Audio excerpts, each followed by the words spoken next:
Hey guys, it's Retro Rose here, and welcome back to Our Life Now and Forever. We're gonna pick up right where we left off. We met Opa and Omi and Opa. So we finally get to meet Tamarak's grandparents, and they are absolutely beautiful people. Like, the designs for these characters are gorgeous, and I love it. So we're gonna continue right where we left off. Neither of you had officially been given permission to leave before she zoomed out of the room and around the corner in the same direction her Opa had vanished to. He hadn't been the only one who wanted to get away. You bolted after her, making sure to dodge obstacles and the unfamiliar house. Luckily, they were all pushed against the walls. The only place clear of clutter was just straight down the middle of the hall. Don't run in the hall, please. Knowing well that the warning wasn't going to change anything, Miss Bayamon sighed in resignation. I'll find no one listens to a word I say.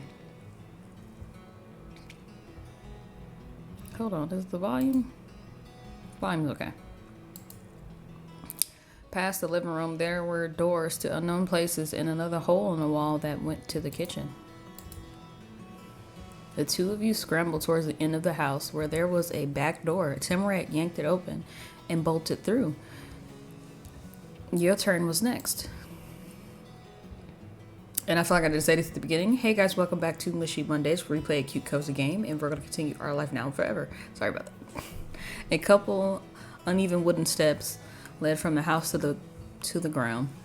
They were bent inward, like after being pressed down so many times, they stayed sunk. You didn't add to the pressure because you jumped clear over them into the fresh, freezing air. Invisible ribbons of perfume blew off of your clothes. Unable to reach past the door, you hit the ground and could smell the dirt. It's just like Autumn's backyard. Tamarak's house had no fence around it.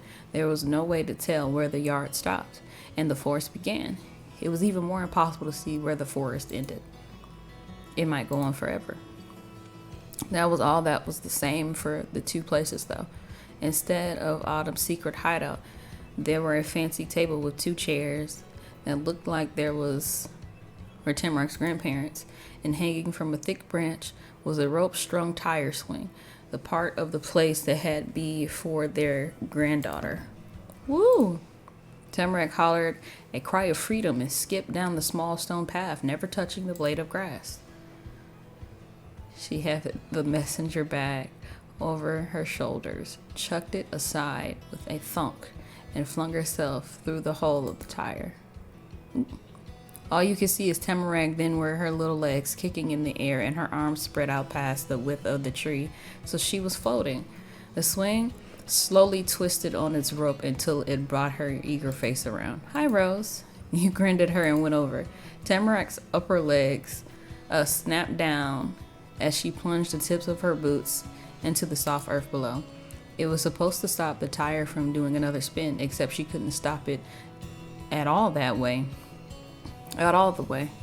The turning swing twisted her to the side. Tamarak held firm, jerking futilely in the tire to center it again.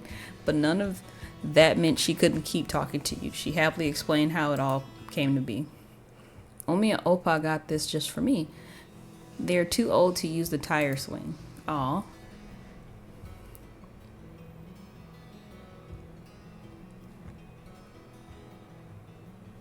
You and Autumn have the best backyards. Thanks. The praise puffed her up proudly. If she got too much bigger, she might not fit inside the tire. But then she wiggled her body and dug her shoes in even harder, trying to get out. Let's play something. Wait, I can get in too. Sit on top. I can push you. Try to swing. Can I try to swing using the tire swing? Before she could, you start to push the tire.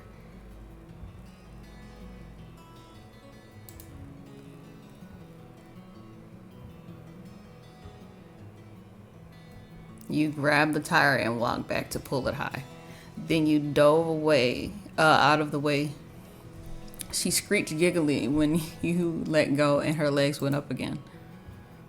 There was no reason to stop the swing from going somewhere. You chased after the tire to keep it pushing, so you were never stopped to see her face no matter how it moved. The two of you giggled as Tamarack swung back and forth. The excitement of the swing eventually settled. You breathed in deeply through your nose. The air stung just a little, but mostly was nice. That's what I like about that time of the year, is that it's a sharp sensation when you do breathe in, but it's just so nice to be in that kind of environment. And it just reminds me of playing outside of my grandmother's house as a child, because the air was just nice and crisp. It was nice to be outside and just playing around with friends. It was just such an enjoyable time. Tamarack wasn't talking or laughing or squealing like she normally was, and the two of you were alone together. That also didn't happen a lot.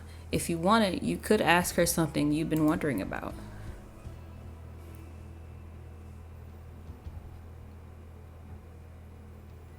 How come you don't ever call me Rose like my other friends?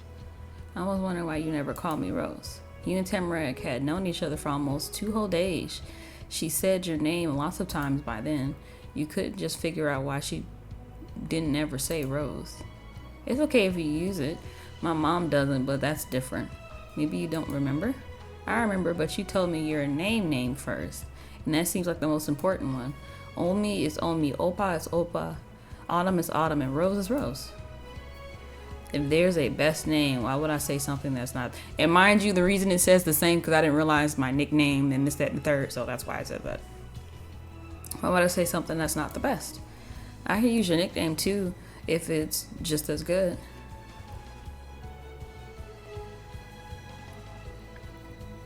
Thank you. You're nice to want to do that. You use my name then. You're welcome, Rose. She said your name brightly, with the special attention to extra prove that she was good at what she wanted. You felt all warm and fuzzy having her call you Rose and do it like that. The Tamarack wriggled around again. She plopped out of the backside and landed in the grass on her butt, but Tamarack immediately sprung to her feet and began to move further away from the swing.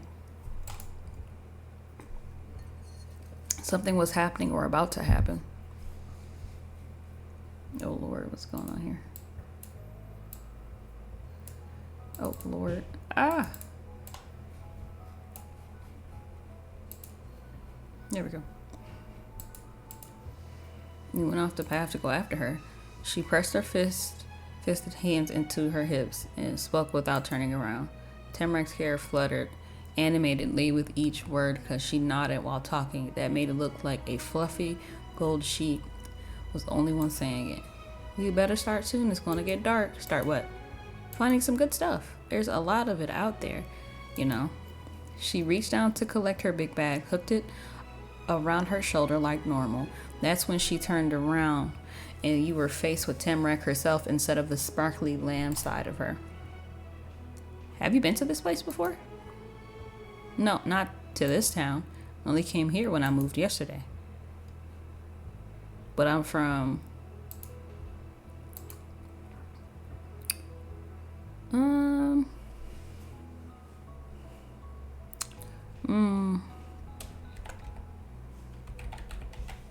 But I'm from Georgia.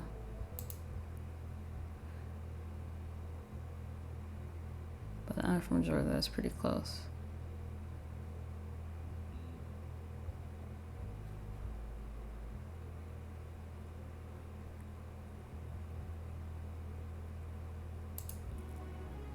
That's alright. I can tell you about it. The outside and everything. All the forests in the world are different, and some places don't even have forests. This one is great because there's some mushrooms, rose hips, acorns, and great rocks and more. I can show you good spots to find things since you're newer to the forest than me. Wow, thanks.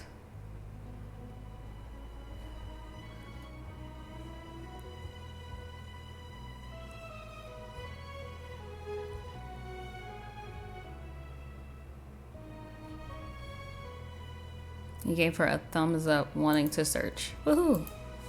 Let's get to looking right now. Yeah, together you and Tamarack begin your treasure hunt at the edge of the forest, in bushes, at the base of trees, under rocks, and across low-hanging branches, around fallen logs and nothing left unexamined. See, like for me, when I used to go to Michigan for vacation from like school, summer vacation, My uncle used to take us to the forest in the back of my great grandmother's house, and we used to collect logs and have a little campfire. Or we used to go. He one time he asked us like to go look for some snakes, and I didn't find any snakes, mind you. I was walking, and then something just said look down, and I looked down, and there was a frog about that big at my feet. So I was like, I didn't find a snake, but I found a frog. And we were like catching bunnies, and we saw some very cool some deer. They were absolutely huge. Oh my goodness. And then we had I think, is it blackberry? I have to see, because my aunt, like, mind you, in Michigan the houses were like 5 minutes from each other, probably less than that. So we would ride our bikes from each house to the next house. And I think she had a blackberry tree. Let me see.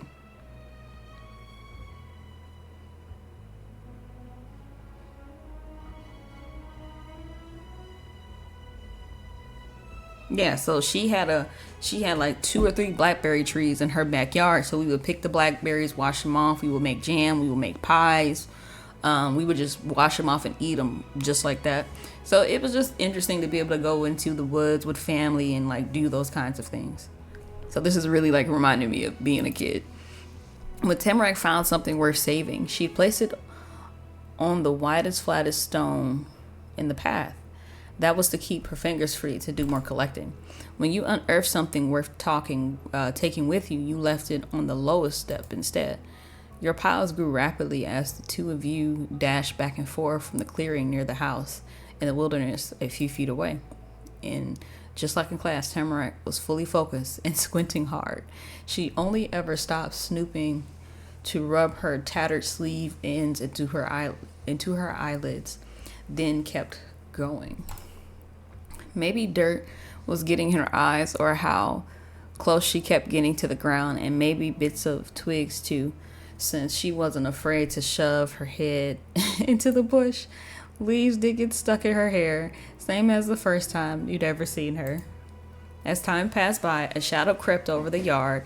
An obscuring sweater pulled over the body of earth as it got colder. Like Tamarack's own sweater, it had a few holes here and there and were easy to see through. You and Tamarack were forced to limit your search to those rare spotlights. It wouldn't be possible to keep doing it for much longer. We glanced over at her. Tamarack crouched in the grass, encircled by darkness and trees. She shone under a stream of pale evening sun. A few strong rays hit her back, giving the illusion of golden fairy wings.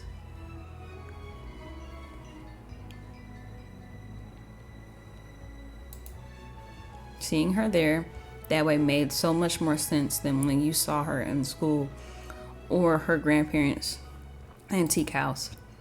That was what was natural to Tamarack, being in nature. Even her name was a kind of tree. And yeah, I was the kind of person that, she has little leaves in her hair. I was the kind of person that just enjoyed being outside and doing different things because it was such a nice pastime. And to see all of like the types of mushrooms and flowers that the earth gives us, it was just such an amazing thing, which is why I like the botanical garden or visiting any type of small garden or small area that has such beautiful things to offer. Tamarack officially announced the end of her hunt. That day was reaching its end too, and it was probably the only reason why she was stopping. You didn't mind stopping either. Your treasure pile was already big and varied. All that was left to do was to gather it up. That was easier to think than to do. You struggled to get each one of the small, almost round valuables into your grasp. Tamarack couldn't scoop everything in her hands at one time. Pebbles and roll chips rolled out of her grasp and off the stepping stone. Oh, that's so pretty. That was close enough for an impatient kid. Tamarack rushed over to show you what she managed to find and carry. This is what I got. She nudged her hand full of bursting with wonderful things even nearer. An acorn dropped to the ground. Here, take whatever you want. But that's yours. I already have a lot of that. I know you have your own for yourself. You can take part of mine so you also have things to give away. Or maybe you'd want to share what you got and keep the ones I give you. Something like that. You can share with your mom or my Omi and Opa or anyone. That's the most fun part. Oh, That was the answer to a puzzle you hadn't realized you were confused by. Tamarack said she went in the woods all the time. She must have found enough things to fill her grandparents' entire house. Her granny would definitely not like that. She needs room for her own clutter. That was never a problem because Tamarack didn't hold on to collections herself. She spread it out to everybody. I think so too. It's nice to give people presents. I'll take some of yours and you can take some of mine. The exchange couldn't be done smoothly. Either of you had free hands to pass or pick presents. Tamarack settled for dumping parts of her pile over the stuff already in your right hand, and then you shook some of the finds in your left hand into her palm. When the trade finished, you had almost exactly the same amount of goods, but it didn't feel the same. You knew that in one hand you held the treasures you'd found on your own effort, and in the other hand were gifts from your friend. Both were important in different reasons. Still grasping the loose collection of forest finds, Tamarack marched off to the side, out of her backyard into yours. Oh, I don't think we've ever been in our backyard yet.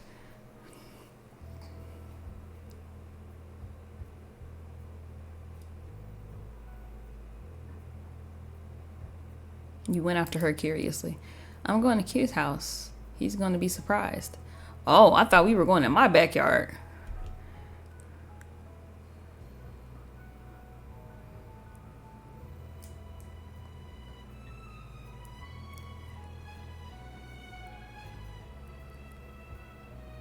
Yeah, we can't go without asking.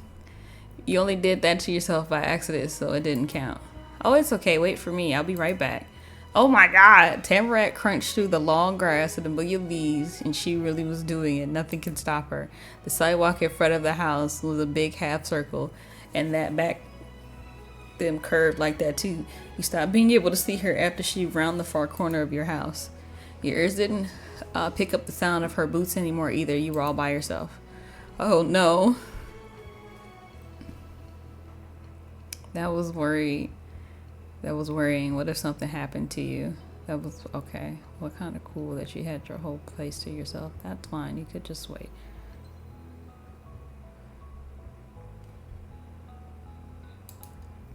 Your mom and your grandma were in the house, but they didn't know she was gone. If you were in trouble, no one would know. Finally, remembering your full hands are full, you glanced down. You'd been standing still with the treasures pulled in your fingers. The one on one of the bottom heaps were warm. It was hard keeping a perfect cup shape, and there wasn't anything to do with them, at least not right then. You were going to put them on the steps again, but realized it would be smarter to put them in your bag. They'd be safe there, and you could take them home with you.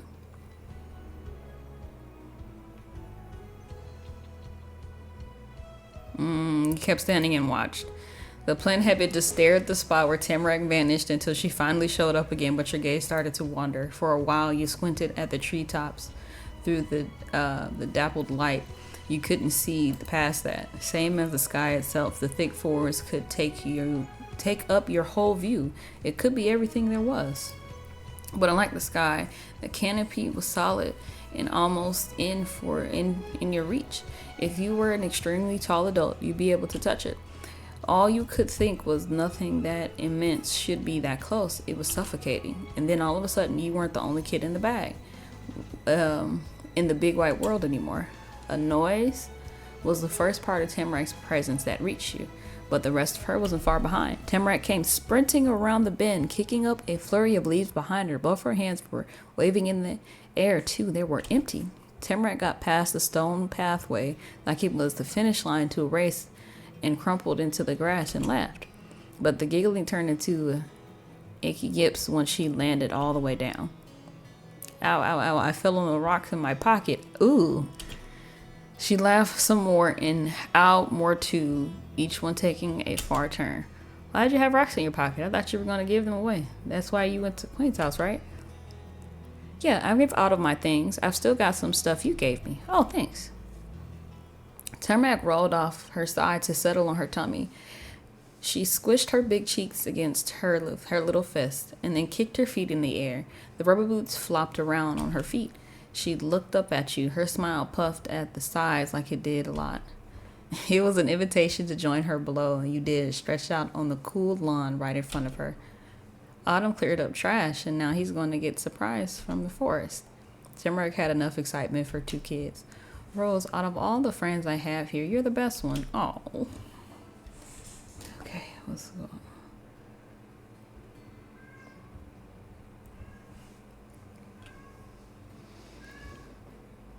It still surprised me that she said that. You heard it before a long time ago when you first came to her house. If she was going to say it again, you figured it would have happened way before. But she wanted to do it then, and she kept going. We came to the exact same neighborhood almost at the same time and are the same age. We're both girls. You have fun outside, and I do too. I've never ever met a kid who was just like me. That's important. That's serious. Tamarack had started shouting and sucking in the loudest with a breath. And what came out next was low. You had to really listen to know. And you and me are going to be friends forever. Oh, those words were something more than a regular promise. More than a pinky promise, too. It was a swear. Not the kind of swear you get in trouble for, though. Best friends forever. Oh, we got the status change. Oh no. Okay, wait. Let's fix the camera. Don't know how long I've been out of focus. There we go. We have a little status change like they were talking about before. Her dark red eyes were perfectly round apples hanging in a bushy tree with golden leaves. They shone. The swing, the searching, the secret trip to Autumn's house, each were complete. And at that point, you were pretty sure Tamarack's final plan was to stay right there until the grass grew around her. You offered some of your candy to Tamarack. Hey, Tamarack, I still got some candy from your house. Do you want any? Oh, that's okay. I hang you candy every day from that bowl. You only have it right now. You gotta eat them. Thanks, though. You're so nice. Okay. You started to eat your candy. You shredded the wrapper. It was so odd. Some of it completely fell apart, and other bits were completely stuck to the candy. You peeled the trash away and popped it in your mouth. It was still candy no matter how ancient it was, and it was yummy. It was that moment where the door creaked open and 2 smiling faces looked over the yard. Your mom and Tamarack's grandma came to get you. It was hard to imagine that they really spent the whole time sitting in the living room. Hey, Rose, I'm sorry to interrupt, but we're going to get going. Aw, bye, Rose. I'm gonna stay outside. Sending a smile to Mom, you push yourself to your feet. Bye, Tamarack. Miss Bamman didn't even question Tamarack's remaining laid in the grass. She left her granddaughter there and guided her guests in through the back door up to the front one. Why couldn't you have gone around the house instead of through it? It was too late to tell. That's because it was already done when you'd realized it. Miss Bamman stopped at the entryway, opening the door, and fitting herself into a rare opening between the furniture to clear the path. Your mom kept going past her, nice and orderly. On the porch, Mom halted and turned. The hostess had moved to stand in the doorway so they're face to face. It was good to meet you two. I'm sure we'll see each other more often. Good day. Of course, goodbye, and thanks for the talk. Miss Bama nodded kindly and softly pressed the door forward. Mom waved until she was doing it to a plank door, and the door was shut. Then she let her hand drop and talked to you. Busy day, huh? But that was good.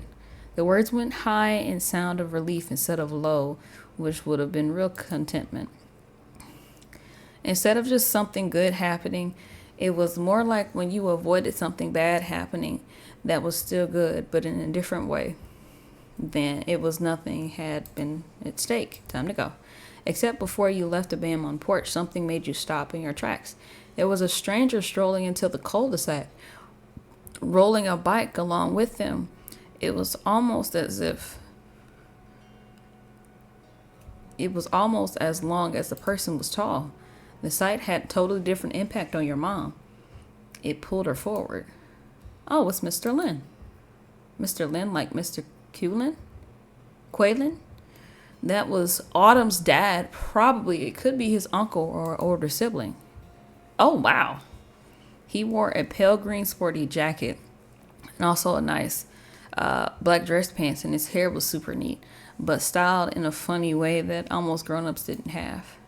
the kind of introduced him to you without needing to say a word. Mr. Lin, however, he was a real professional, but not strict about it. Though, wait, why did your mom already know that? How did you know him? What? We talked about him many times, Autumn, that's its father.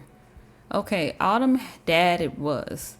That didn't answer your real question. You racked your brain for the past conversations your mom was talking about. Nothing came up. Mom, no, we haven't. Autumn is the only Mr. Lin I've heard of. Confusion screwed up her face. She was convinced that you knew as much as you were sure that you didn't. Wait, that's right. Suddenly she laughed and pressed her hand to her cheek.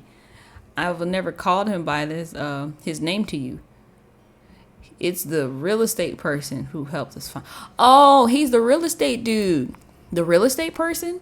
Memories of mom pacing around in her old apartment, getting excited whenever the real estate person would call with news played behind your eyes. That was Autumn's dad on the other line the whole time. I've seen his picture. He has a website, and we've chatted over the phone. Yesterday was the first time we met in person. That's who I was waiting for to get here from Keys. He arrived extra early, and he couldn't break away from some other appointments until the evening. You glanced away from your own parent to Autumn's. It was easy to see how the two were related. They both looked really pleased with themselves in the whole world when nothing was happening. Autumn and Mr. Lin both liked bikes too. When you turned back to your mom, she had a huge, encouraging smile on her face. Let's see him over there. It'll be hard to move the bike for him to come to us. Mom's attention was split between gesturing to Mr. Lin to stop and getting you to go with her. One of her hands went up and the other went down. Hello. That's his dad? I wonder what his mom looks like. Autumn's dad reined in the moving bike and stood in place. Next, he waved. Hello, Miss Smith. What a coincidence running into you out here. Good seeing you again. It's nice to see you, too. This is my child, Rose. So, they're the one. Hi, Rose. Your real estate agent folded his arms and tilted his head down. The hair in front of his face fell away, letting you see him clearly. This is a big moment. I can finally introduce myself after hearing so much about you from your mom and, of course, from Autumn. Had his own contributions. It feels like meeting a celebrity in person. Oh, yeah, Autumn told you himself he talked to his parents about what happened yesterday. Mr. Lin knew things about you from the two different people.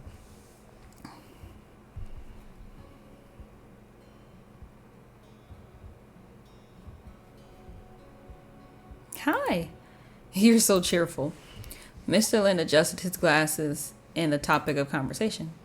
Welcome officially to the neighborhood. I wanted to come by to see how you were settling in, but I wasn't sure when would be a good time. I hope to catch you both.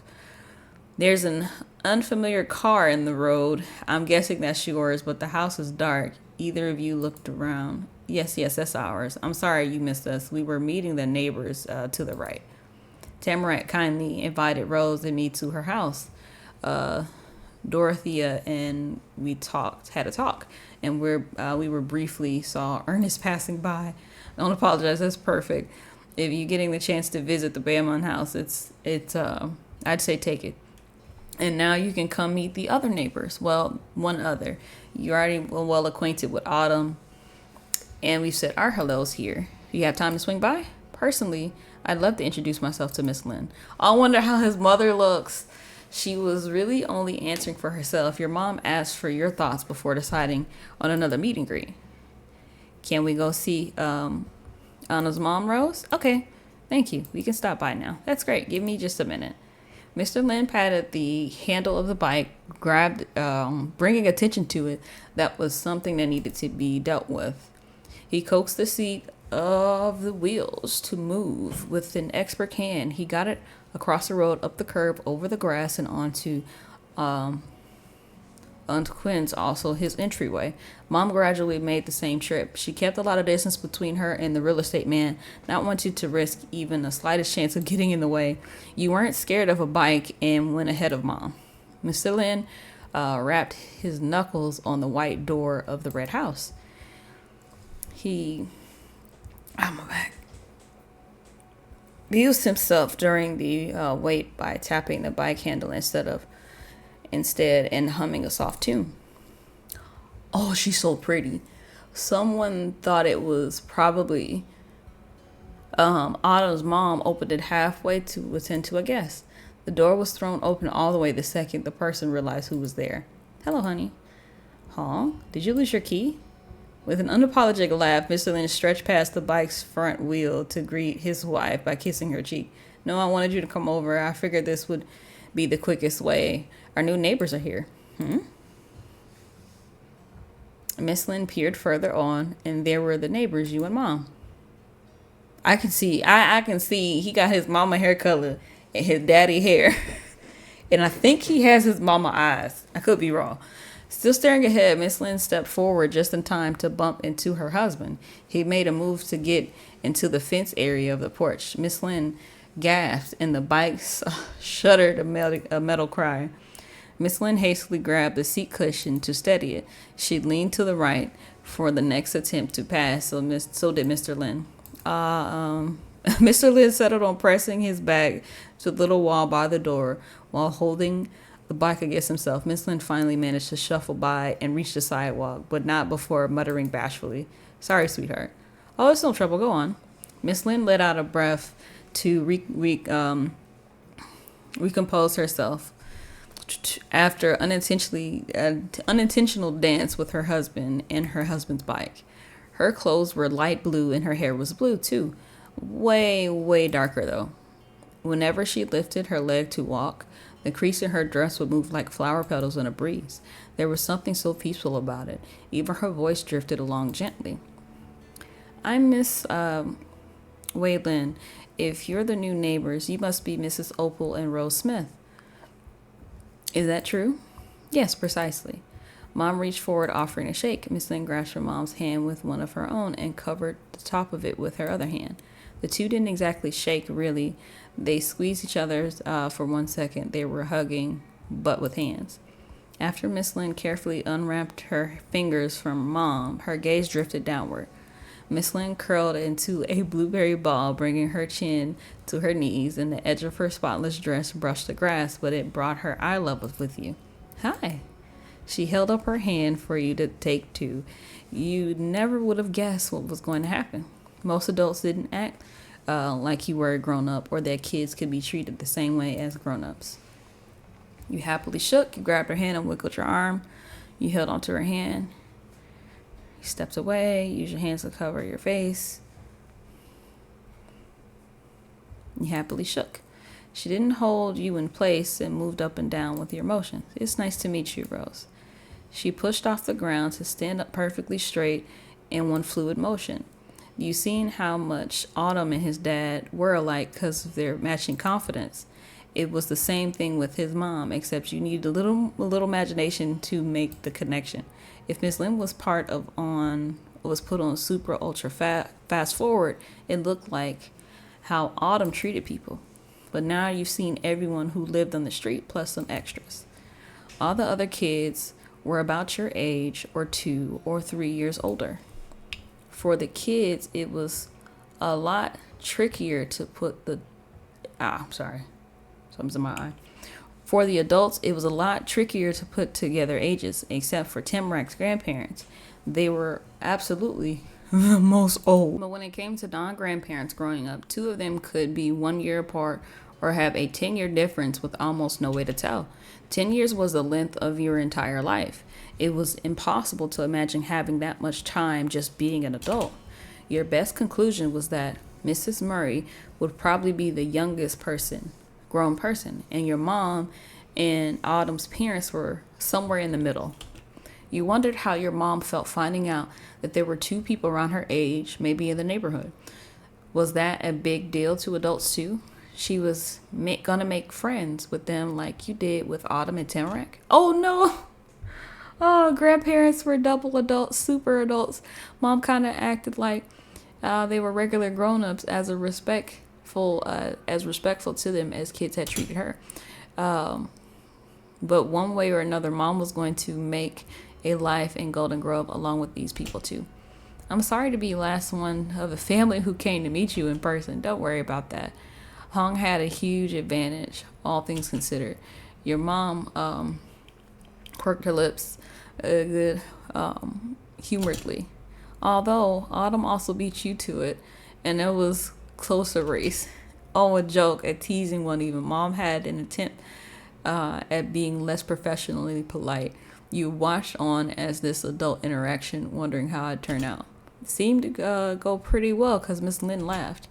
He was very excited. There's never been another child next door until now, and when two have come at the same time. Well, I hope Rose and I have lived up to the expectations. I'd like to make a good impression on the Magnus Quaylin. The other Mr. Lin came over and joined the conversation, showing off his now free hands with a shrug. He had gotten the bulky bike into the porch jail behind the mailbox so he could stop pulling it around for a second. Autumn has been out with his friends since school ended, so we've yet to hear from what happened when he popped by your house in the morning. But I'm certain the new neighbor, Miss Opal Smith, will get a glowing report over dinner. Thank you. I'm usually the one giving performance reviews. Who knew it was a nerve-wracking to be on the receiving end? Oh yes, terrifying.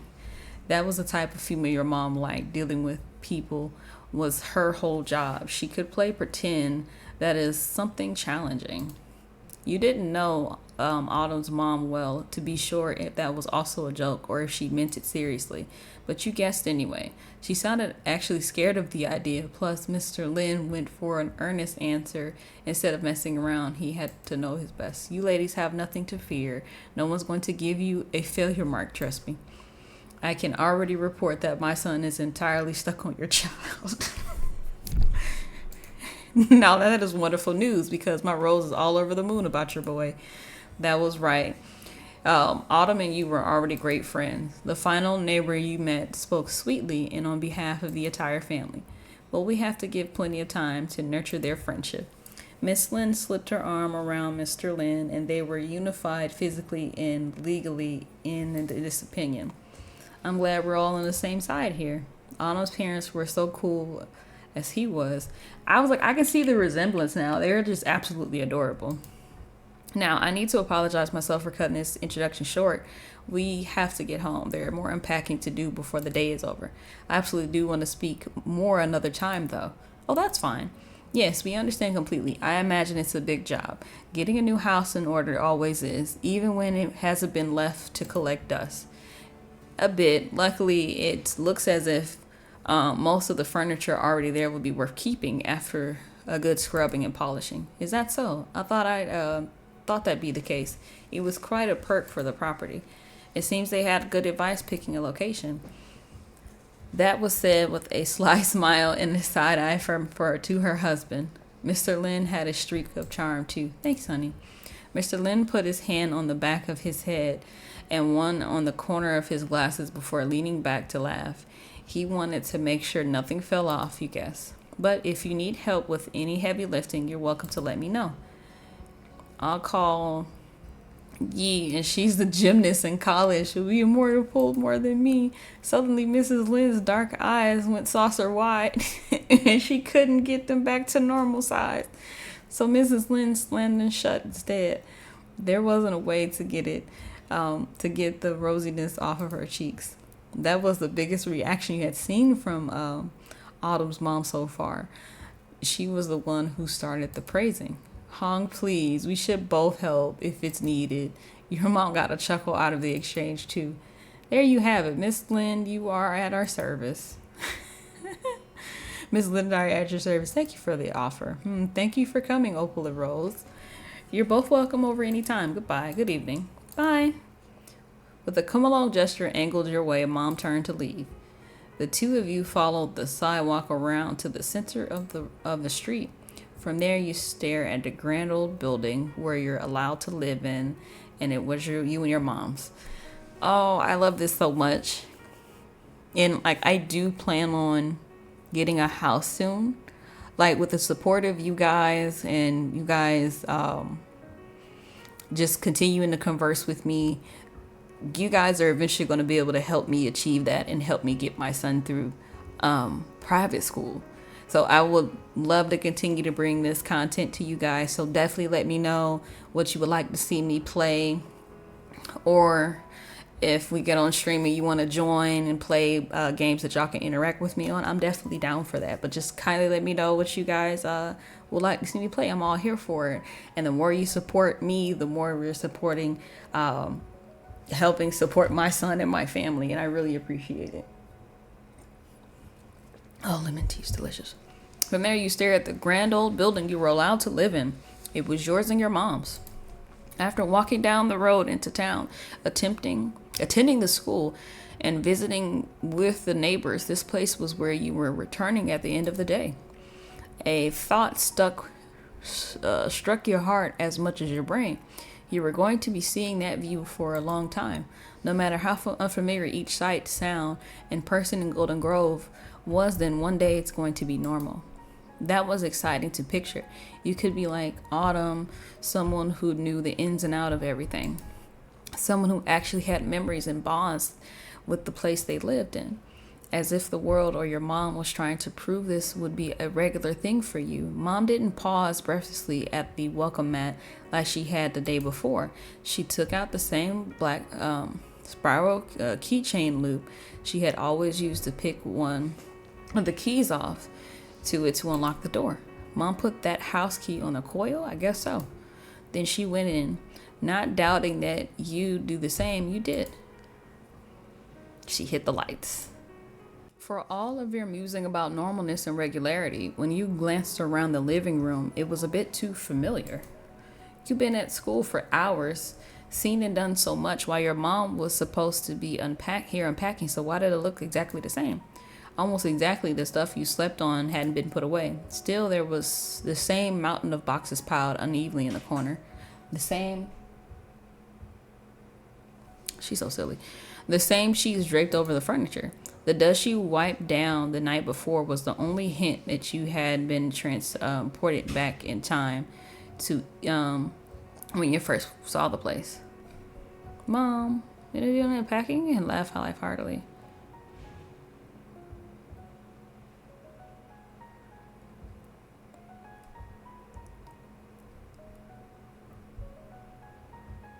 Let's get started. Yes, let's. But you should know something before we do. A singing song cadence carried her leading words. It wasn't the living room I spent the afternoon making livable. And since it wasn't that, can you guess what it is?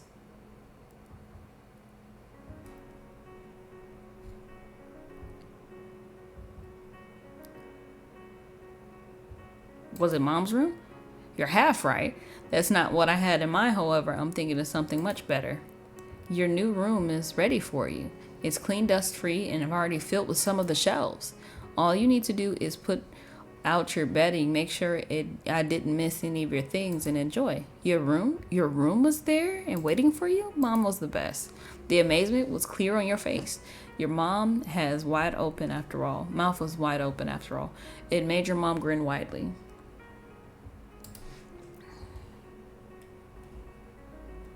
Okay, go check it out. I'll be in my own room. I've got a couple hours of work into dressing that up, but it's not ready quite yet.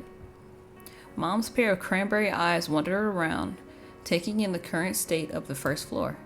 Ideally, neither of us will have to sleep in the living room tonight. That'd be kind of funny, but okay. You and Mom kept walking together up the stairs in the hall. Your paths part ways. Your room was the one closest to the stairs. The master bedroom was farthest away. The room in between those remained a mystery. You never lived in a house with extra space before.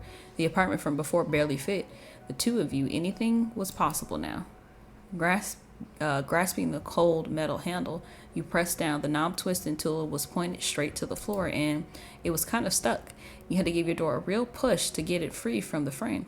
Once it had gotten past the initial jam, it moved with ease, so you went stumbling into your room. Oh, hello! We're about to enter the room decorating scene. At the start of every step, except for step 4, you'll be able to add personal touches to your bedroom. The older you get, the more control you have over your space. As a kid in step 1, you can choose between different beddings and some smaller possessions like toys and decorations. The furniture all overall arrangement wallpaper, and so cannot be altered in this step. To choose between options, you select the one of the 4 areas, then choose the element you want to have for that area. After that, you go back and choose a different area to customize and end the decorating session. We hope you'll enjoy settling in and making the space your own. Oh, that's cool. Okay, let's start with the desk area. Books. No, I'm not a music girly. Bed 2, 3, 4.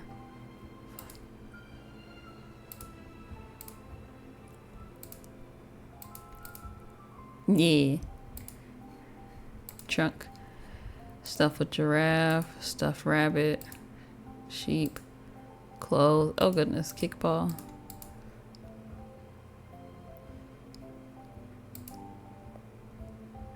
Okay. Crayons, stuffed bird. Okay. Oh, okay. That's so cute. All and done.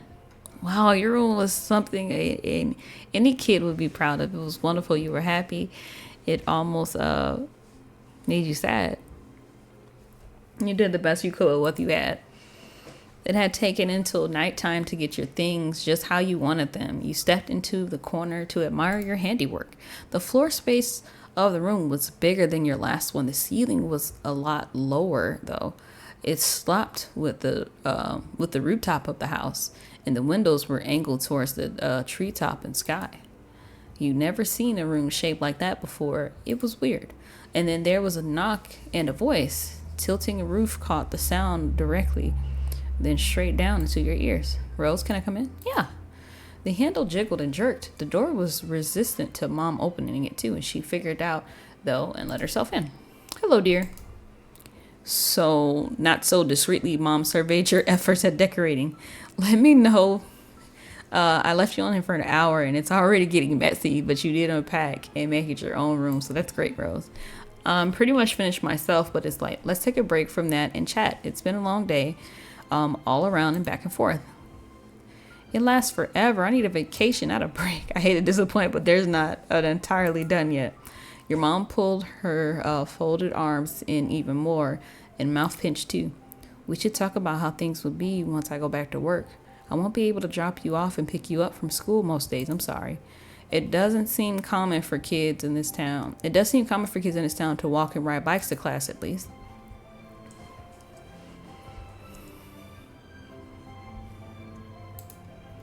That was another thing Mom had made extra sure got to move to the house, along with your backpack. She must have known it could come in handy. It'll be up to you if you'd rather go on foot or use your bike. You got to see the way there, and you shouldn't ever be the only one on the path. You weren't scared to do stuff without her, but you like to spend time with Mom. It wouldn't have been fun to go together at least sometimes. Well, she had a job to do. You just have different kinds of fun. Accepting the inevitable, you're not. All right, that's one matter attended to. Here's part 2. What to do after you make it back from school. You'll be done with your class for a good few hours before I get off the clock. Miss Bama and I were talking while you were outside with Tamarack, and she offered to keep an eye on you when I'm away. She's retired and insisted that'd be no trouble. That can mean you can go to Tamarack's house for the afternoon, or it can be Miss Bama popping in every now and then to check on you if you're playing at home or outside. Tamarack is already your friend, so it's not as if she'd mind you being around regularly. Mom held up one finger to keep on with explanation. Of course, that's not the only choice. We've got other options. While I didn't get a chance to officially ask, I bet the LINs would be equally fine if you wanted to hang out at their place. They're good people. I know Mr. Lin decently well at this point. Plus, their son would certainly extend an invitation to visit whenever you wanted. He's sociable. Even I can see you're in with him.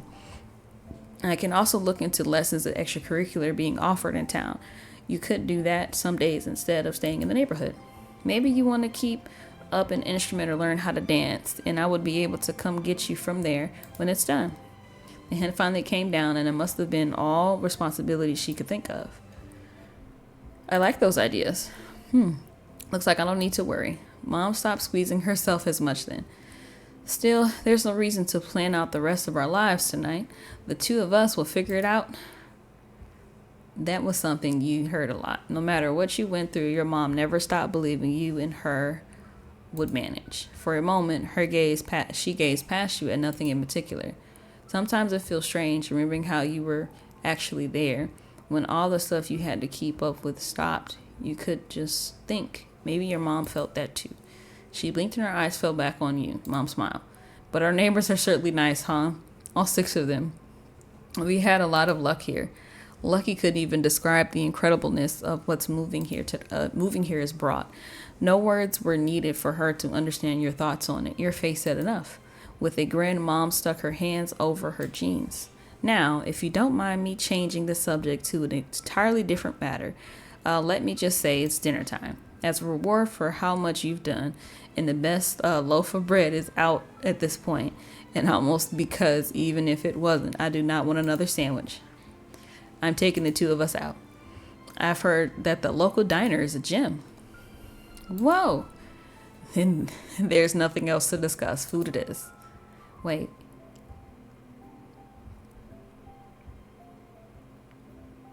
What about them?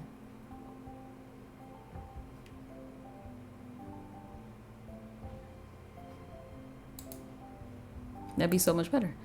Autumn invited you to walk to school, and then Timerack invited you to her house. It could be your turn to invite them to do something.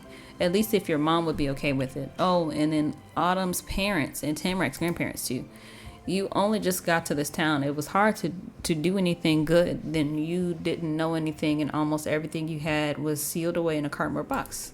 But having somebody to take you out to dinner was an even bigger deal than that. How many kids could do it? Not that many. It cost money. Well, Autumn went over to Darren's house, didn't he? Miss Murray said that he had to be home by dinner time.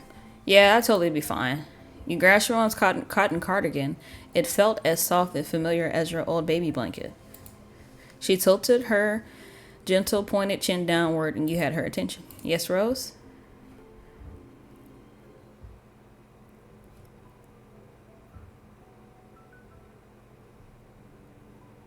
We should invite Tamarack and Autumn, don't you think? Oh, interesting.